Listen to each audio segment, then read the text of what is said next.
Je peux ne pas avoir l'arche avec moi, mais avoir Dieu avec moi. Et celui qui a l'arche avec lui peut ne pas avoir Dieu avec lui. Demandez à Ophni et Phiné, ils vous diront. Eux, ils avaient pris l'arche avec eux, mais Dieu n'était pas avec eux. David a renvoyé l'arche, mais pourtant Dieu était avec lui. Parce qu'il y a toujours une différence entre les David et entre les Ophni et les Phiné. Les uns essayent d'utiliser Dieu, les autres laissent Dieu les utiliser. Les autres, ils ont emmené l'arche en croyant que l'arche va leur donner la victoire.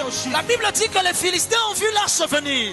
J'aime la manière dont la Bible le dit. Ils croyaient que l'Éternel était venu avec Israël.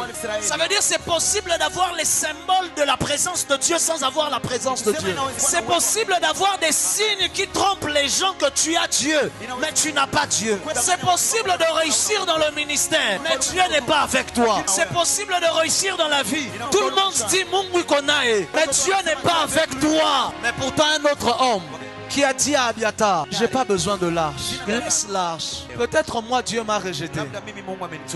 La présence de Dieu ne dépend pas de ce que toi tu crois. La présence de Dieu à tes côtés ne dépend pas que tu le croies ou que tu ne le croies pas. Mais quand Dieu est avec toi, même le jour où tu ne crois pas qu'il est avec toi, il reste quand même avec toi. Quand Dieu est avec toi, même le jour où tu es convaincu qu'il n'est pas là, il est quand même là avec toi. Parce que quand Dieu choisit un homme, il choisit un homme. Quand tu es le choix de Dieu, ça ne dépend pas de ton émotion. Ça ne dépend pas de ce que les gens pensent. Ça ne dépend pas de ce que les gens disent. Quand Dieu t'a choisi toi, il t'a choisi toi.